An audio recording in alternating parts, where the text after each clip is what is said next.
வணக்கம். நான் இன்று செய் நன்றி அறிதல் என்ற அடுத்த அதிகாரத்தை பற்றி கூற இருக்கிறேன்.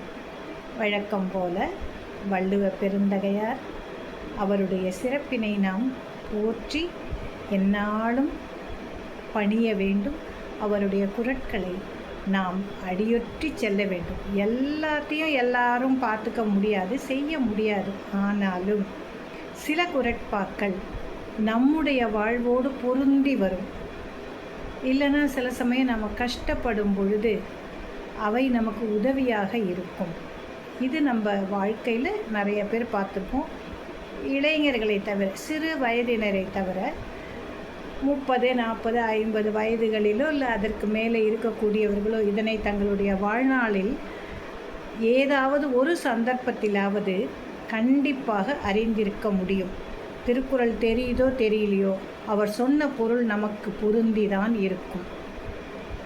இது மறைக்க முடியாத, மறுக்க முடியாத உண்மை. செய் நன்றி அறிதல் என்ற அதிகாரத்தில் என்ன சொல்ல வர? ஏன் செய் நன்றியை மறக்கக்கூடாது?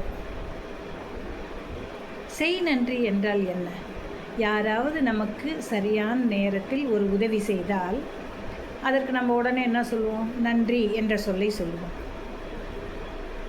அதை எப்படி செய்ய வேண்டும்? செய் நன்றி கூறுதல்னு சொல்லலை, பாருங்க, அறிதல் அப்படின்னு சொல்கிறார்.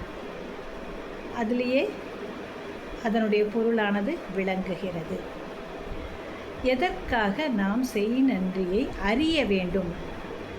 அந்த செய் நன்றி என்பது எந்த காலத்தில் நமக்கு ஒருவர் உதவினார் அல்லது நாம் அவருக்கு எந்த சந்தர்ப்பத்தில் மிகச்சரியாக உதவி செய்தோம் என்பதை பொறுத்து தான் அமைகிறது. யாராக இருந்தாலுமே நம்ம சொல்லுவோம் இல்லையாப்பா, நான் வந்தப்போ நின்றுக்கிட்டே இருந்தேன் வெயில்ல, அது தண்ணி குடித்தா தேவலான்னு இருந்தது. பக்கத்தில் இருந்தவர் தானாகவே என் முகத்தை பார்த்துட்டு வாட்டர் பாட்டிலை கொடுத்து தண்ணி குடிப்பான்னார். ஒரு வாய் குடித்த அப்புறம் தான் நிம்மதியாக இருந்தது அப்படின்னு. ஆனால் அந்த குடித்தல் அது எவ்வளோ காலமானாலும் நமக்கு மனசுலேயே நிற்கும். அது மறந்தே போகாது. ஒரு முடக்கு தண்ணி தான் நம்ம குடிச்சிருப்போம், ஆனால் அது காலம் முழுக்க நாம் பேசுவோம். சில சமயம் நம்ம ஏன்னா அவங்களாம் முன்ன பின்ன தெரியாமல் நம்ம அவங்களுக்கு எந்த ஒரு உதவியுமே செய்ததில்லை. ஆனால் நம்மளுடைய முகக்குறிப்பை அறிந்து அவர்கள் என்ன பண்ணுறாங்க? ஒரு தண்ணி குடிங்க சார், எப்படியோ இருக்குது பாருங்கள் அப்படின்னு சொல்லக்கூடிய மனிதர்களும் இருக்கிறார்கள் இல்லையா? அந்த மாதிரி. இப்போ வள்ளுவ பெருந்தகை என்ன சொல்கிறாரு? செய்யாமல் செய்த உதவிக்கு வையகமும் வானகமும் ஆற்றல் அரிது. செய்யாமல் செய்த உதவிக்கு வையகமும் வானகமும் ஆற்றல் அரிது. என்ன பொருள்? செய்யாமல் செய்த உதவி. நாம் அவங்களுக்கு எந்த ஒரு உதவியுமே எந்த காலத்திலுமே செய்திருக்க மாட்டோம். அவர்களை நாம் பார்த்தது கூட இருக்காது. ஆனால் அந்த மாதிரி இருக்கக்கூடிய மனிதர்கள் கூட நமக்கு மிகச்சரியான நேரத்தில் ஏதாவது ஒரு சிறு உதவியை செய்து இருப்பார்கள். இப்போ நான் சொன்ன மாதிரி தண்ணி குடிக்கிறதாவே இருந்துட்டு போட்டுமே, அது சின்ன விஷயம். ஆனால் அந்த கடுமையான வெயில் நேரத்தில் அந்த ஒரு முழுங்கு தண்ணீர் நம்மளுக்கு எப்படி தேவைப்படுகிறது?